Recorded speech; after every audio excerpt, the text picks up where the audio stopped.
அருட்பெருஞ்சோதி அருட்பெருஞ்சோதி தனிப்பெரும் கருணை அருட்பெருஞ்சோதி. எல்லா உயிர்களும் இன்புற்று வாழ்க, வள்ளல் மலரடி வாழ்க வாழ்க.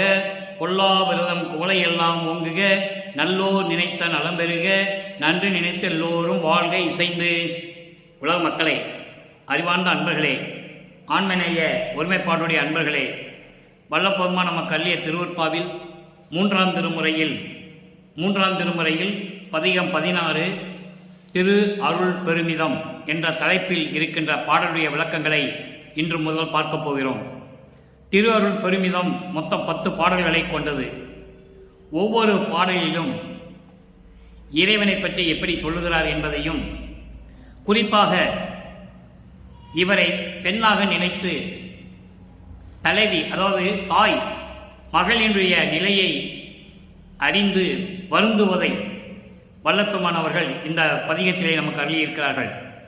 அதாவது மகள் இறைவன் மீது காதல் கொள்கிறாள். அப்போது இந்த தாய் வருந்துகிறாள். மகளுடைய நிலையை பார்த்து எப்படியெல்லாம் வருந்துகிறார் என்பதை கற்பனை செய்து கொண்டு இந்த பாடலை நமக்கு அருளியிருக்கிறார்கள். இவர் இறைவனுடைய நிலையை கூறுகிறார். ஆனால் இறைவன் மீது காதல் கொண்டதை, மகள் காதல் கொண்டதை நினைத்து தாய் வருந்துகிறார். இது பாடல். அதன் பிறகு 6ஆம் திருமுறையிலே தாய் வருந்துவதை பார்த்து தன் தோழியிடம் கூறுகிறார். தோழி என்பது மனம், உள்ளத்திடம் கூறுகிறார். உள்ளத்தை தோழியாக வர்ணனை செய்து தாய் வருந்துவதை, இறைவனுடைய பெருமையை சொல்லி மனதிடம் சொல்லுகிறார், தோழியிடம் சொல்லுகிறார். இந்த நிலையை தான் நாம் பார்க்க போகிறோம்.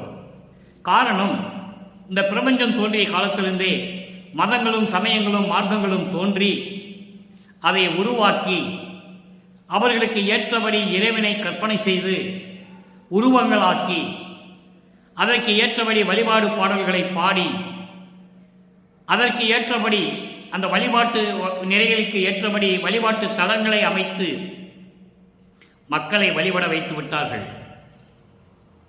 கிரேதையுகம், திரேதையுகம், துவாரயுகம், கலியுகம், இந்த 4 யுகங்களிலுமே இறைவனுடைய உண்மை நிலையையும்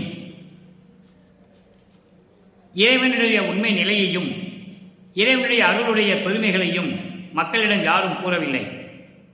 அதன் பிறகு இந்த சமயங்களும் மதங்களும் மார்க்கங்களும் சாராத நிலையில் இருந்த அருட்பெருஞ்சோதி ஆண்டவர் ஆதியும் அந்தமெல்லாம் தோன்றிய அருட்பெருஞ்சோதி என்று சொல்லுவார் வல்லப்பெருமானவர்கள். அப்படிப்பட்ட இறைவன் இந்த 4 யுகங்களில் நடந்ததை எல்லாம் மாற்றி அமைத்து சமரச சுத்த சன்மார்க்க சங்கத்தை நிறுவி அதை செயலாற்றுவதற்காக தன்னுடைய அருள் சக்தியை மகனாக படைத்து ஒரு தாயின் வழியாக இங்கே மண்ணுலைக்கு வருவிக்க செய்தார்.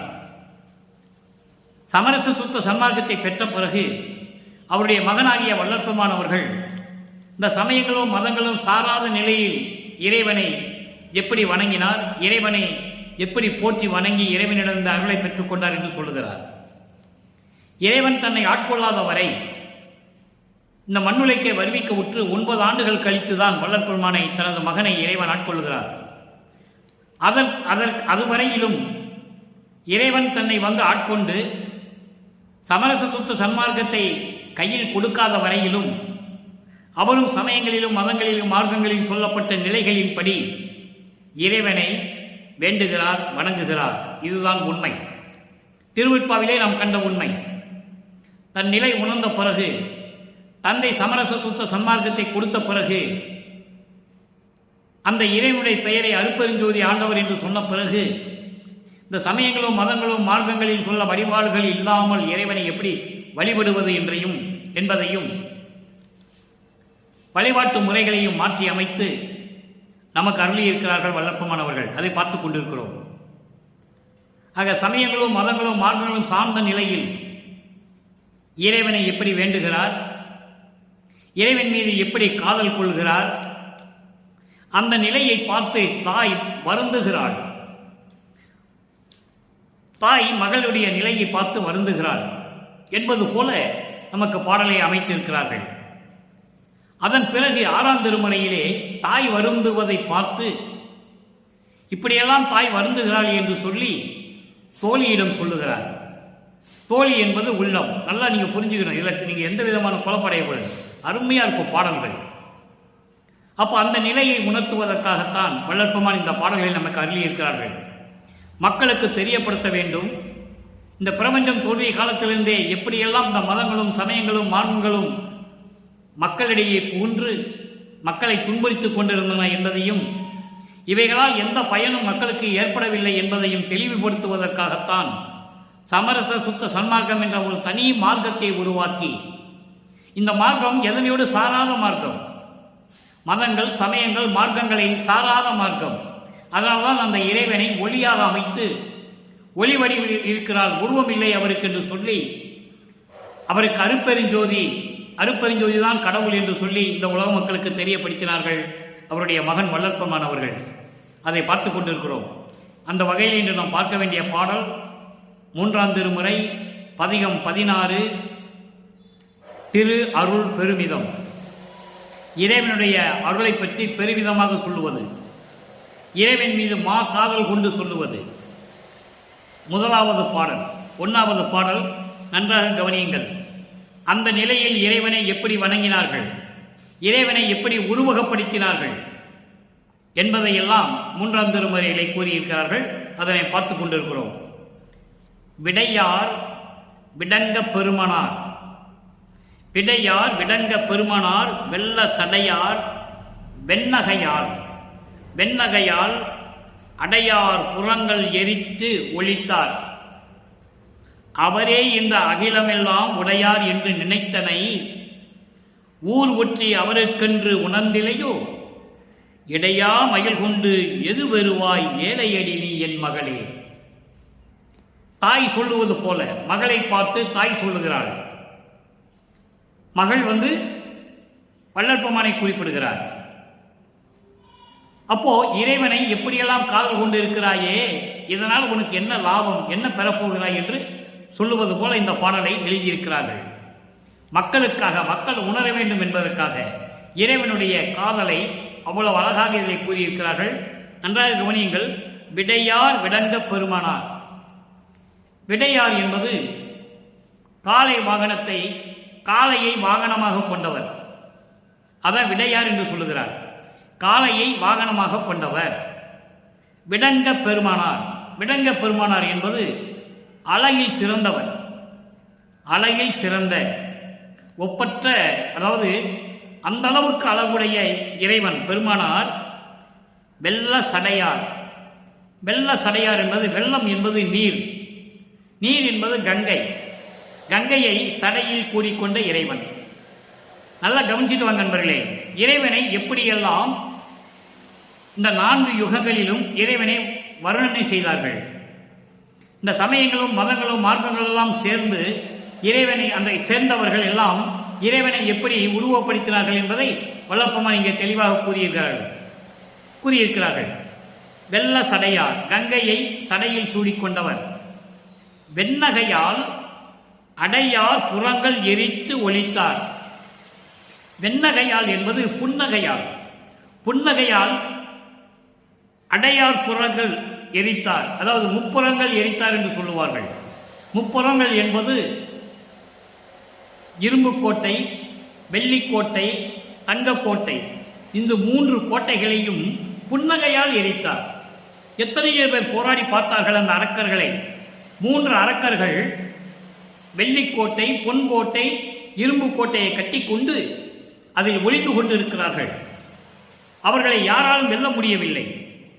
அப்போ அன்று இருந்த ஆதிசிவன், சிவபெருமான், அதன் பிறகுதான் அருப்பெருஞ்சோதியானது. சிவபெருமான் அவர்கள் இறைவன் புன்னகையால் அந்த முப்புறங்களை எரித்து அரக்கர்களை அழித்தான் என்று சொல்லுகிறார். அவரே இந்த அகிலமெல்லாம் உடையவர், இந்த பிரபஞ்சத்தின் சொந்தக்காரர், இந்த பிரபஞ்சத்திற்கு சொந்தக்காரர், அகிலமெல்லாம் உடையார் என்று நினைத்தனை நீ நினைத்து கொண்டிருக்கிறாய். தாய் மகளிடம் கூறுகிறாள்.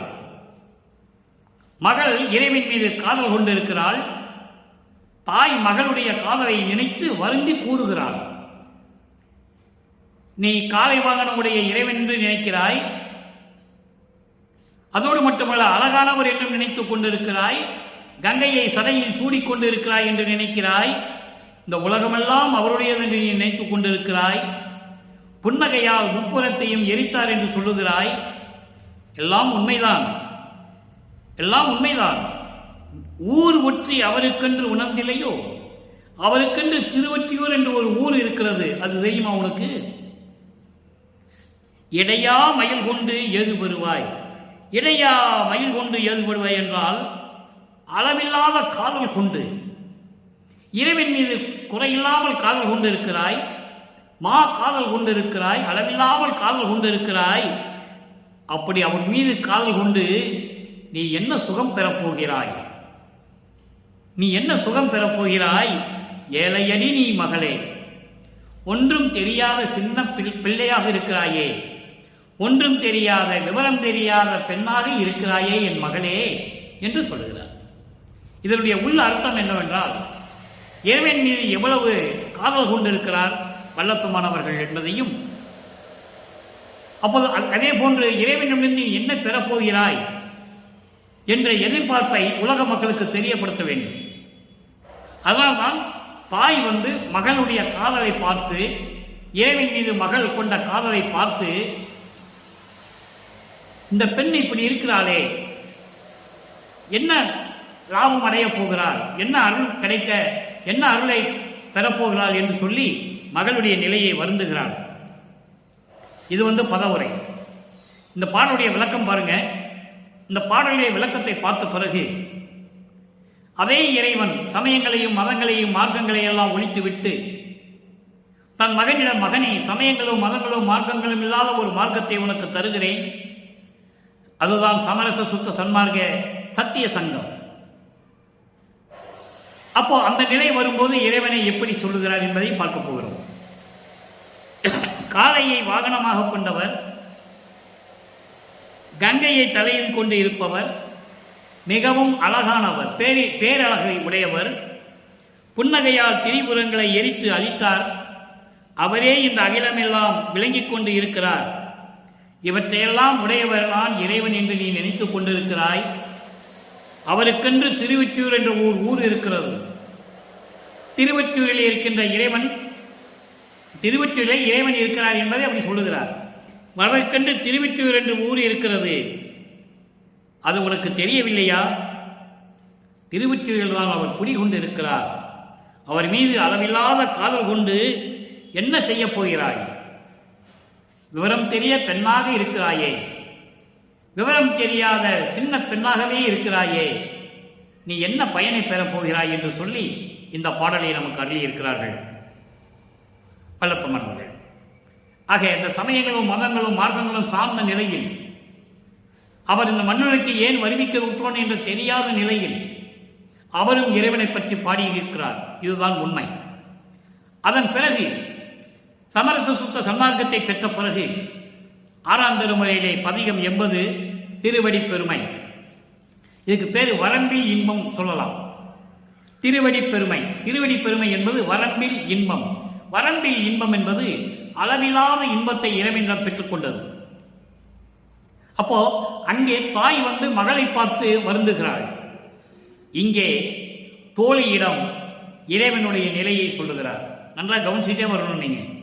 இங்கே 1வது பாடல் 16வது பதியத்திலே இருக்கின்ற திரு அருள் பெருமிதம் என்ற 1வது பாடலுக்கு சமரச சுத்த சன்மார்க்கத்தை பெற்ற பிறகு 1வது பாடலிலே விளக்கம் சொல்லுகிறார். அங்கே விடையார் என்று சொல்லுவார், கங்கையை தலையில் சூடிக்கொண்டிருக்கின்ற இறைவன் என்றும் சொல்லுவார், முப்புறங்களை எரித்த இறைவன் என்று சொல்லுவார். முப்புறங்கள் என்பது தாரகாசுரனுடைய மகன்கள். தாரகாசுரன் என்ற ஒரு அசுரனுடைய மகன்கள் 3 கோட்டைகளை உருவாக்கி கொண்டு அதன் உள்ளே இருந்து கொண்டு மக்களை துன்புறுத்திக் கொண்டிருந்தார்கள். விண்ணவர்களையும் தேவர்களையும் இந்த உலகத்தில் இருக்கின்ற அத்தனை பேரையும் பயமுறுத்திக் கொண்டிருந்தார்கள். அது வித்துன் மாலி. வித்துன் மாலி என்பவன் பொன்கோட்டையை கொண்டவன், வித்துன் மாலி. தாரகாட்சன் என்பவன் வெள்ளிக்கோட்டையை கொண்டவன், தாரகாசுரன். அப்புறம் கமலாட்சன், கமலாட்சன் என்பது அவன் இரும்பு கோட்டையை கொண்டவன். இப்படியெல்லாம் அரக்கர்களை கொண்டு, இப்படியெல்லாம் அரக்கர்களை அழித்தவன் இறைவன் என்று சொல்லுகிறார். இது 3ஆம் திருமுறையிலே. 6ஆம் திருமுறைக்கு வரும்போது தன் தோழியிடம் இறைவனுடைய நிலையை எப்படி சொல்கிறார் என்பதை நீங்கள் பார்க்க வேண்டும். திருவடி பெருமை 1வது பாடல். திருவாளர் கனகசபை திருநடம் செய்து அருள்வார். அற்புதமாக இருக்கும் அன்பர்களே. ஆக சமரச சுத்த சன்மார்க்கம் என்பது ஒரு தனி மார்க்கம். இதுவரையிலும் 200 வருடங்களாக வள்ளற்பெருமானுடைய நிலையை, இறைநிலையை யாருமே இந்த மக்களுக்கு சொல்லவில்லை. இரண்டாவதாக எல்லாருமே சமயங்களிலும் மதங்களிலும் மார்க்கங்களிலும் பற்று கொண்டவர்கள். அவர்கள் என்ன சொல்லிவிட்டார்கள் என்றால், கீழிருந்துதான் மேலே வர வேண்டும், கீழிருந்துதான் மேலே வர வேண்டும். வள்ளற்பெருமான் அப்படிதான் வந்தார் என்று சொன்னார்கள். அது உண்மை அல்ல. அவர் இந்த மண்ணுடைக்கு வருவிக்க உற்று மறைப்புகள் இருந்த நிலையில், தான் யார் என்று தெரியாத நிலையில் இறைவனை வணங்கியது உண்டு, நாம் இல்லை என்று சொல்லவில்லை. அதன் பிறகு சமரச சுத்த சன்மார்க்கம் என்ற ஒரு தனி மார்க்கம் பெற்ற பிறகு எப்படி சொல்லுகிறார் என்பதை நீங்கள் கவனிக்க வேண்டும். திருவாளர் கனக சபையை திருநடனம் செய்து அருள்வார். அங்க திருவொற்றியூரிலே இருக்கிறார் என்று சொல்லுகிறார், இங்கே சத்தியஞான சபையில் இருக்கிறார் என்று சொல்லுகிறார். திருவாளர் கனக சபை திருநடம் செய்து அருள்வார். கனக சபை என்பது பொற்சபை. வடலூரில் இருக்கின்ற சத்தியஞான சபையில் இருக்கின்ற பொற்சபையிலே அருள் நடனம் செய்து கொண்டு அருள் செய்து கொண்டிருக்கிறார், அருள்வார். தேவர் சிகாமணி எனக்கு திருமாலை கொடுத்தார். தேவர் சிகாமணி என்பது அருட்பெருஞ்சோதி. தேவர் சிகாமணியை, அருட்பெருஞ்சோதியை தான் தேவர் சிகாமணி என்று சொல்லுகிறார். தேவர் சிகாமணி எனக்கு திருமாலை கொடுத்தார். திருமாலை என்பது அருளை கொடுப்பது, சமரச சுத்த சன்மார்க்கம் என்ற ஒரு மார்க்கத்தை தனியாக கொடுத்தது. திருமாலை கொடுத்தார். உருவாளர் அருவாகி. நல்லா கவனிக்கணும் நீங்க. உருவாளர் அருவாகி. சமயங்களும் மதங்களும் மார்க்கங்களும் சூழ்ந்திருந்த காலகட்டங்களில் உருவமாக தெரிந்தார், உருவமாக இருந்தார். தலையிலே கங்கையை சூடியிருந்தார், கழுத்திலே பாம்பை அணிந்து கொண்டிருந்தார், பிறை சூடியிருந்தார், கொன்றை மலர் சூடியிருந்தார். எல்லாம் சொல்வார் இறைவனை பற்றி. அந்த உருவம் அருவாகி, உருவாளர் அருவாகி, சமயங்களையும் மதங்களையும் மார்க்கங்களையும் கடந்து அருவமாகி ஒளியாகி. எவ்வளவு அற்புதம் பாருங்க. உணர்ந்து கொள்ள வேண்டும். வள்ளற்பெருமான் இந்த மண்ணுலக்கு வருவிக்க விட்டதன் நோக்கம் என்ன? ஏன் வருவிக்க செய்தார் அருட்பெருஞ்சோதி ஆண்டவர்? அந்த நிலையை நீங்கள் உணர்ந்து கொள்ள வேண்டும். அதனால்தான் இந்த அடியேன் வள்ளலார் ஊழியன் 1ஆம் திருமுறையில் இருக்கிற பாடல்களை எடுத்து அதற்கு ஒத்த கருத்துக்களை, சமயங்களும் மதங்களும் மார்க்கங்களும் சாராத போது அதே பாடலுக்குடைய கருத்தை மற்ற பதிகத்தில் எப்படி இருக்கிறது என்பதை எடுத்து உங்களுக்கு நான் கூறிக்கொண்டிருக்கிறேன். இறைவனுடைய தயவாலையும் கருணையாலையும் இது நடந்து கொண்டிருக்கிறது. என்னுடைய சொந்த முயற்சி அல்ல. ஆக உருவாளர் அருவாகி, அங்கே சொல்லப்பட்ட 5 திருமுறையிலும் சொல்லப்பட்ட உருவம் அருவாகி, ஒளியாகி, அருட்பெருஞ்சோதியாகி, வெளியாய், சுத்த சிவவெளியாய். அதான் 16வது நிலை. ஞானத்தில் ஞானம் 15 நிலைகளையும் கடந்து 16வது நிலையில் இருப்பதுதான் கடவுள் நிலை அறிந்து அம்மையமாதல். அதான் கடவுள் நிலை. அதுதான் சுத்த வெளியாய், வெட்ட வெளியாய், சிவவெளியாய், எப்படி வேணாலும் சொல்லலாம். அப்படி வெளியாய் ஓங்குகின்றார், விளங்குகின்றார். என்னிடம் சமரச சுத்த சன்மார்க்க சங்கத்தை ஒப்படைத்த பிறகு அந்த உருவங்கள்லாம் அருவாகி ஒளியாகி, மதங்களிலும் மார்க்கங்களிலும் சமயங்களிலும் சொல்லப்பட்ட வழிபாடுகளை எல்லாம் நீக்கி புறம் தள்ளிவிட்டு ஒளியாய், ஒளி வடிவமாகி வெளியாய் ஓங்குகின்றார், விளங்கிக் கொண்டிருக்கின்றார். என்னுடைய உயிர் துணைவர் போலியிடம் சொல்லுகிறார், மனதிடம் சொல்லுகிறார். அங்கு தாய் மகளினுடைய நினைவை பார்த்து வருந்துகிறாள். ஒன்று தெரியாத பேதை பெண்ணாக இருக்கிறாளே என் மகள், எப்படி இறைவனிடம் அருளை பெறப் போகிறார் என்பதைப் போல அந்த பாடலை இயற்றியிருப்பார்கள் வள்ளற்பெருமான் அவர்கள். அதற்கு பதில் இங்கே தந்து கொண்டிருக்கிறார். அப்படிப்பட்டவர் என்னுடைய உயிர் துணைவர். அவர்தம் பெரு வாய்மை திறம் சிறிதும் பேச முடியாதே பேசுவது யார்? மறைகளெல்லாம் கூசுகின்றது என்றால் துருவாமல் இங்கு எனக்கு கிடைத்ததை என் சொல்வேன். சொல்ல வல்லதெல்லாம் சுகம் தோன்றுவது என் தோழி, சொல்ல வல்லாத சுகம், சொல்ல அளவில்லாத சுகம் தோன்றுவது என் தோழி என்று சொல்கிறார். இப்படிப்பட்டவர் உருவமாக இருந்தவர் அருவாகி ஒளியாகி வெளியாய் விளங்கிக் கொண்டிருக்கிறார் அருட்பெருஞ்சோதி ஆண்டவர். அவர் யார் என்றால் என்னுடைய உயிர் துணைவர். உயிர் துணைவர் மட்டுமல்ல, அவர்தன் பெரும் வாய்மை திறம் சிறிதும் பேச முடியாதே அவருடைய அருள் வல்லமங்களை, அவருடைய அருள் ஆற்றல்களை சிறிது கூட பேச முடியாமல் திணறிக் கொண்டிருக்கிறார்கள். யார் பேச முடியும்? மறைகள் எல்லாம் கூசுகின்றதென்றால் வேதங்கள் எல்லாம் வெட்கப்படுகின்றன, வேதனைப்படுகின்றன, புலம்பிக் கொண்டிருக்கின்றன. இறைவனுடைய நிலையை தெரியாமல், இறைவனுடைய அருள் வல்லமையை புரிந்து கொள்ளாமல் ரிக்வேதம், யசுர்வேதம், சாமவேதம், அதர்வண வேதம் போன்ற 4 வேதங்களும் வெட்கப்பட்டு கொண்டிருக்கின்றன. இதை மகாதேவ மலையிலே அருமையாக சொல்வார் வல்லப்பமானவர்கள். நான் ஏற்கனவே இந்த பாடலை அடிக்கடி நான் சொல்லுவதுண்டு. உருத்திரர், பிரம்மர், விண்ணோர், வேந்தர், உருகருடர், இயக்கர், பூதர், மருத்துவர், யோகியர், சித்தர், முனிவர் மற்ற வானவர்கள் முதலோர் மனத்தால் தேடி கருத்தழிந்து தனித்தனியே சென்று வேதங்களை வினவ அவையும் காணோம் என்று வருத்தமுற்று அங்கவரோடு புலம்ப நின்ற வஞ்சவெளியே இன்பமயமாம் தேவை என்று சொல்லுவார். அப்படிப்பட்ட வேதங்கள் கூட பேச முடியாமல் கூனி குறுகி புலம்பிக் கொண்டிருக்கின்றன, இறைவனை பார்க்க முடியாமல். அப்படிப்பட்ட இறைவன் துருவாமல் என்றால், அதாவது அது என்ன சொல்வார்கள் என்றால், தேடி போக முடியாத நிலையில், நான் தேடி போகவில்லை, தேடி அலையாமல், அப்படிப்பட்ட இறைவன் நான் தேடி அலையாமல் இங்கு எனக்கு கிடைத்ததை என் சொல்வேன். இந்த மண்ணுலையை அவரால் எனக்கு வருவிக்க உற்று, என் தந்தையால் இந்த மண்ணுலைக்கு வருவிக்க உற்று, இங்கு இந்த மண்ணுலையிலே இப்பொழுது எனக்கு கிடைத்ததை நான் என்னவென்று சொல்லுவேன்? எனக்கு கிடைத்த அருள் வல்லமைகளை பற்றி நான் என்னவென்று சொல்லுவேன் என்று சொல்லுகிறார். எவ்வளவு அற்புதம் பாருங்க. அதோடு மட்டுமா, சொல்ல அளவில்லாத சுகம் தோன்றுவது என் தோழி, சொல்ல முடியாத சுகம் எனக்கு கிடைத்திருப்பது எப்படி தோழி? இதை நான் என்னவென்று சொல்லுவேன் தோழி என்று தன் மனைவியிடம் சொல்லுகிறார். தாய் வருந்துவதை கேட்டு மனம் தாங்காமல், தாய் வருந்துகிறாளே நம்மளை பற்றி என்று சொல்லும்போது, அந்த இறைவனுடைய நிலையை, சமயங்களும் மதங்களும் மார்க்கங்களும் சாராத நிலையில் இருக்கின்ற அருட்பெருஞ்சோதி ஆண்டவரிடம் எப்படியெல்லாம் அருளை பெற்றுக் கொண்டார் என்று தன் உள்ளத்திடம், தோழியிடம் சொல்லுகிறார். இதுதான் பாடலுடைய விளக்கம். ஆக இப்படியெல்லாம் இருந்த இறைவன், அவருடைய பெருமையை யாரும் பேச முடியாத இறைவன், வேதங்கள் எல்லாம் கூனி குறுகி புலம்பிக் கொண்டிருக்கின்றன இறைவனுடைய அருள் வல்லமையை தெரியாமல்.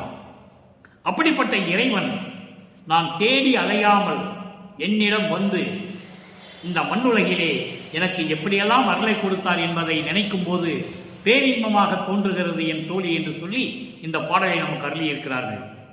அப்போ என்னென்ன அருளை பெற்றுக்கொண்டார் என்பதை சொல்ல வேண்டும். இங்க என்ன சொல்லிட்டார்? ஒட்டுமொத்தமாக எனக்கு கிடைத்ததை என் சொல்வேன். அப்போ உலக மக்களுக்கு அவர் என்னென்ன அருளை பெற்றுக் கொண்டார் என்பதை சொல்ல வேண்டும். அதுதானே நமது கடமை. நான் ஏற்கனவே கூறியது போல பாடல்களுக்கு விளக்கம் சொல்லுவதென்றால் 25 நிமிடம் 30 நிமிடத்தில் சொல்லிவிட்டு போய்விடலாம். அது நமது நோக்கமல்ல. வல்லப்புமான் மண்ணொழுக்க வருவிக்க உற்று சமரச சுத்த சன்மார்க்கம் என்ற ஒரு தனி மார்க்கத்தை தந்தையிடம் பெற்றுக்கொண்டு அந்த இறைவனை அருட்பெருஞ்சோதி என்ற பெயரிட்டு மகாமந்திரத்தை உலக மக்களுக்கு தெரியப்படுத்தி எப்படியெல்லாம் அருளை பெற்றுக் கொண்டார் என்பதையும் சொல்ல வேண்டும். அகவலிலே சொல்லுவார், என்னையும் பணிகொண்டு இரவா வரமளித்து அன்னையில் உகந்த அருட்பெருஞ்சோதி, என்னையும் இந்த மண்ணுலைக்கு வருவிக்க செய்து என்னையும் ஒரு பொருட்டாக நினைத்து எனக்கு மரணமில்லா பெருவாழ்வை கொடுத்து தாய் உள்ளத்தோடு என்னை ஆனந்தமாக வைத்துக் கொண்டிருப்பவர் அருட்பெருஞ்சோதி என்று சொல்லுகிறார். நான் அந்தமில்லா நலம் பெற எனக்கே ஆனந்தம் நல்கிய அருட்பெருஞ்சோதி, எந்த விதமான அழிவும் இல்லாமல் நிரந்தரமாக பேரின்பமாக நான் இருப்பதற்காக எனக்கு ஆனந்தம் நல்கிய, எனக்கு ஆனந்தத்தை பேரின்பத்தை கொடுத்த அருட்பெருஞ்சோதி என்று சொல்லுகிறார். அதோடு மட்டுமா, வாழி நீடூழி வாழி என்று ஓங்கு பெயர் ஆழியை அளித்த அருட்பெருஞ்சோதி. இங்கே ஆழி என்பது ஒரு அருள் கொடை. கணையாளி என்று சொல்லலாம், கையிலே காப்பு என்றும் சொல்லலாம், மோதிரம் என்றும் சொல்லலாம். ஆனால் அருள் கொடை, ஏதோ ஒன்று அருள் கொடை, அதை தான் ஆழி என்று சொல்லுகிறார். ஆழி என்பது பொதுவாக கணையாளி என்று சொல்லுவார்கள், மோதிரம் என்று சொல்லுவார்கள். ஆக அருள் கொடையை கொடுத்தார். எப்படி? வாழி நீடூழி வாழ்க என்று. பிரபஞ்சத்தில் எந்த முனிவனும் எந்த ரிஷியும் சொன்னதில்லை.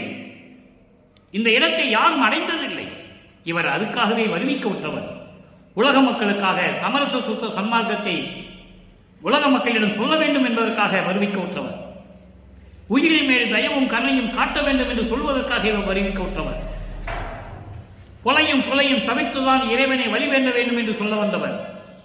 அதோடு மட்டுமல்ல, சமயங்களிலும் மதங்களிலும் மார்க்கங்களிலும் சொன்ன அந்த வழிபாடு முறைகள் எல்லாம் மாற்ற வேண்டும் என்று சொன்னவர். இறைவனுக்கு அதெல்லாம் தேவையில்லை. பூ போடுவது, தேங்காய் உடைப்பது, வாழைப்பழம் வைப்பது, கற்பூரம் ஏற்றுவது, ஊதுபத்தி கொளுத்துவது தேவையில்லை இறைவனுக்கு என்று சொல்லுகிறார். சாதாரண மண் அகல் விளக்கிலே தீபமேற்றி முன்னால் அமர்ந்து கொண்டு இறைவனிடம் உங்களுடைய குறைகளை சொல்லுங்கள் என்று சொல்லுகிறார். அவ்வளவுதான். சைவ நெறியில் இருக்க வேண்டும் என்று சொல்லுகிறார். மாமிச உணவுகளை எல்லாம் நீக்க வேண்டும் என்று சொல்கிறார். அசைவ உணவுகளை சாப்பிடக்கூடாது என்று சொல்கிறார். அந்த நிலைதான் மக்களுக்கு பெரும் கஷ்டமாக இருக்கிறது என்று நான் நினைக்கிறேன். அதில் ஒன்றுமே இல்லை.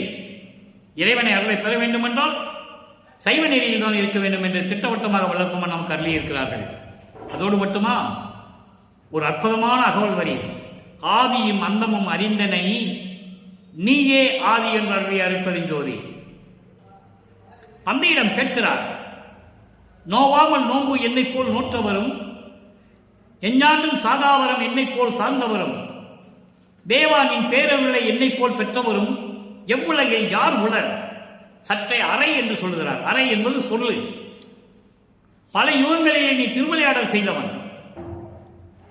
நீ எனக்கு தெரியாமல் யாருக்காவது நீ கொடுத்திருக்கிறாயா?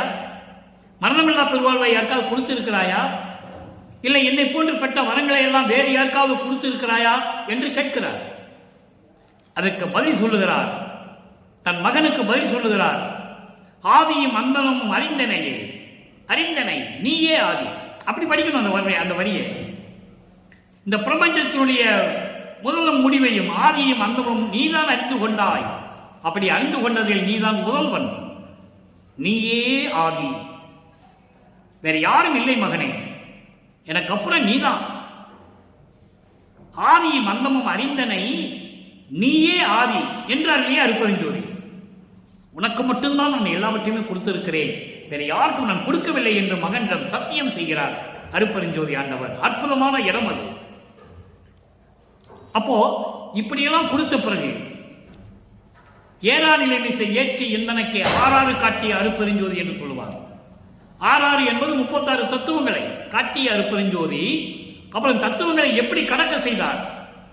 ஏறா நடுநிலை ஏற்றி எந்தனை இன்று ஆறாறு கடத்திய அருட்பெருஞ்சோதி என்று சொல்லுவார். முதலிலே காட்டிய அருட்பெருஞ்சோதி, அப்புறம் கடத்திய அருட்பெருஞ்சோதி என்று சொல்லுவார். தன் பிள்ளைக்கு அருகிலே இருந்து எல்லாவற்றையும் கற்றுக் கொடுக்கிறார் என்பதை நீங்கள் புரிந்து கொள்ள வேண்டும். சாதா கல்வியை கற்றுக் கொடுக்கிறார், தத்துவங்களை நிக்கிரம் செய்வதை கற்றுக் கொடுக்கிறார். அதைதான் அருட்பெருஞ்சோதி அட்டகத்திலே சொல்லுவார். தத்துவம் அனைத்தும் தனித்தனி கடந்தேன், தத்துவாதீத மேல்நிலையில் சித்தியல் முழுதும் தெரிந்தேன், அவை மேல் சிவநிலை தெரிந்திட சென்றேன். நல்லா புரிஞ்சுக்கணும் நீங்க. சிவநிலை என்பது 16வது நிலை, அதுதான் கடவுள் நிலை. அதையெல்லாம் நான் பெற்றுக்கொண்டேன் என்று சொல்கிறார். அப்படிப்பட்ட இறைவனை, இறையாற்றல் கொண்ட வள்ளல் பெருமான் அவர்களை ஒரு சாதாரண மனிதனாகவே நினைத்துக் கொண்டு பேசிக் கொண்டிருக்கிறார்கள்.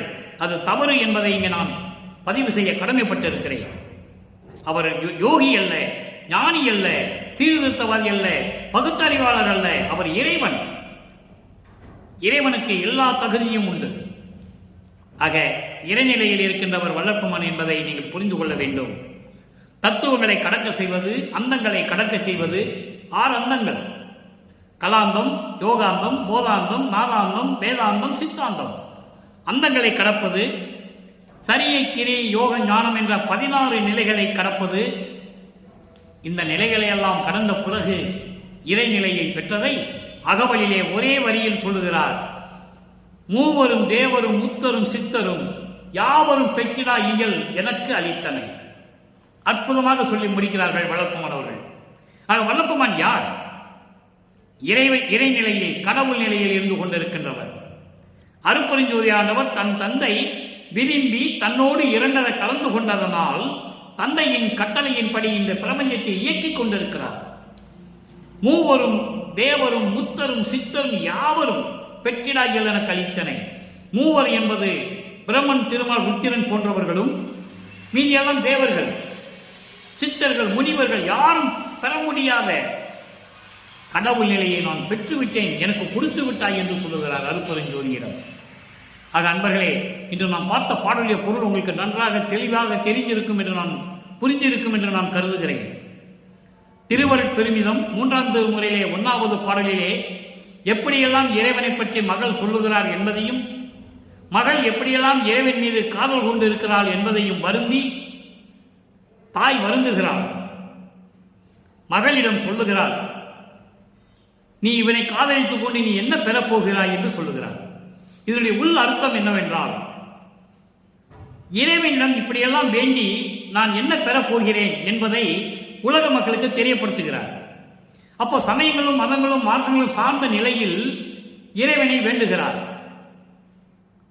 அதே நிலை மாறும்போது இந்த சமயங்களும் மதங்களும் மார்க்கங்களும் சாராத நிலையில் இருக்கின்ற ஒப்பற்ற தனி மார்க்கத்தில் இருக்கின்ற தனி வழியில் நடந்து கொண்டிருக்கின்ற சமரச சுத்த சன்மார்க்கத்தை பெற்ற பிறகு இதே உருவமான இறைவன் அருவமாகி ஒளியாகி வெளியாகி சமரச சுத்த சன்மார்க்கத்தை கையில் கிடைத்த பிறகு என்னென்னலாம் பெற்றுக்கொண்டேன் என்பதை தெளிவாக சொல்லியிருக்கிறார்கள்.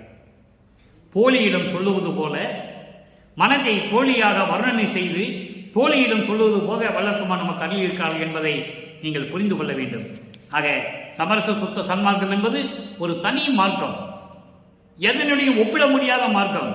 கீழே இருந்தெல்லாம் வர வேண்டிய அவசியம் இல்லை, நேரடியாகவே வரலாம். நேரடியாக எப்படி வர சொல்லுகிறார்?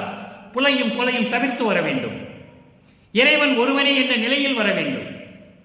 அவர் அருட்பெருஞ்சோதியாக இருக்கிறார் என்ற நிலையில் நினைத்துக் கொண்டு வர வேண்டும். மதங்களிலும் மார்க்கங்களிலும் சமயங்களில் சொல்லப்பட்ட வழிபாடுகளை வழிபட்டு வர வேண்டிய அவசியம் இல்லை. இதை நீங்கள் தெளிவாக புரிந்து கொள்ள வேண்டும். அதனால்தான் சமரச சுத்த சன்மார்க்க சங்கத்தை இன்னும் மக்களிடம் கொண்டு போய் யாரும் சேர்க்கவில்லை என்பதுதான் இந்த வள்ளலார் ஒளியினுடைய ஆதங்கம். வல்லப்பமான் இறைவன் தெளிவாக சொல்லுகிறார், நேரடியாக வாங்கள், சத்திய ஞான சபைக்கு வாருங்கள். ஞானசரியிலே முதல் பாடலிலேயே சொல்லுகிறார், நினைந்து நினைந்து உணர்ந்து உணர்ந்து நெகிழ்ந்து நெகிழ்ந்து அன்பு நிறைந்து நிறைந்து ஊற்றிலும் கண்ணீரினால் உடம்பு நனைந்து நனைந்து. இறைவனை எப்படி கூப்பிட சொல்லுகிறார்? அருளமுதே, நன்னிதியே, ஞான நடத்தரசே, என் உரிமை நாயகனே. ஏதாவது பேரை வச்சு சொன்னாரா? இல்லையே. இப்படியெல்லாம் இறைவனை வேண்டி வேண்டி கண்ணீர் விட்டு அழுது நீங்கள் வாருங்கள் சத்திய ஞான சபைக்கு, சமரச சுத்த சன்மார்க்கத்தில் சேருங்கள். மனைந்து மனைந்து ஏத்துத நாம் அன்பின் உலகிலே மரணமில்லா பெருவாழ்வில் வாழ்ந்திடலாம் கண்டீர். உங்களுக்கு மரணமில்லா பெருவாழ்வு காத்து கொண்டிருக்கிறது. சமயங்களையும் மதங்களையும் மார்க்கங்களையும் விட்டு வாருங்கள். அங்கு ஒண்ணுமே இல்லை. தெளிவா சொல்லுகிறார். குப்பை என்று சொல்லுகிறார், சாக்கடை என்று சொல்லுகிறார், உடைந்த சமய குழி என்று சொல்லுகிறார். கொடிப்பாட்டிலேயே சொல்லுகிறார், வெறிக்கும் சமய குழியில் விளைந்தேன். நானும் அப்படி நினைச்சுதான் நான் விழப்போகலாம் நினைச்சேன். தன்னை விழாத வகை மறித்து ஒரு பேரறிவு ஒலித்த வள்ளல் கொடி என்று சொல்லுகிறார். ஆக அன்பர்களே, நீங்கள் எதற்கும் பயப்பட வேண்டாம், பயத்தை போக்க வேண்டும் என்று ஜீவகாருண்ய ஒழுக்கத்திலே சொல்லியிருக்கிறார்கள் வல்லற்பமான். பசி, பிணி, தாகம், இச்சை, எளிமை, பயம், கொலை, அந்த பயத்தை ஜீவகாருண்ய ஒழுக்கத்திலே சொல்லியிருக்கிறார். பயப்பட வேண்டிய அவசியமே இல்லை. அருட்பெருஞ்சோதி ஆண்டவர் இருக்கும்போது நீ பயப்படாதே என்று சொல்லுகிறார். நேரடியாகவே வர சொல்கிறார், கீழே இருந்து வர சொல்லவில்லை. ஆக சமரச சுத்த சன்மார்க்க சங்கத்தில் இணைந்து அருட்பெருஞ்சோதி ஆண்டவரை ஏற்றுக்கொண்டு உருவமில்லாத ஜோதி வழிபாடை செய்து வல்லற்பெருமானை போற்றி புகழுங்கள். அற்புதமாக இருக்கும். அந்த நிலையில் இருந்து கொண்டே இறைவனை வணங்கி இறைவனுடைய எல்லா செல்வங்களையும் அருளையும் பெற்றுக்கொண்டு நோயற்ற வாழ்வில் நீங்கள் வாழ வேண்டும். இதுதான் வள்ளலார் உரையின் என்னுடைய விருப்பம். மனைவி மக்களோடும் உறவினர்களோடும் இந்த வையகத்தில் வாழ்வாங்கு வாழ வேண்டும் நீங்கள். எனவே அருட்பெருஞ்சோதி ஆண்டவரை வணங்கி வல்லற்பெருமானை போற்றி புகழ்ந்து அவருடைய அருளையும் பொருளையும் பெற்றுக்கொண்டு வாழ வேண்டும் என்று கூறி விடைபெறுகிறேன். மீண்டும் நாளை சந்திப்போம். நன்றி, வணக்கம். அருட்பெருஞ்சோதி அருட்பெருஞ்சோதி, தனிப்பெரும் கருணை அருட்பெருஞ்சோதி.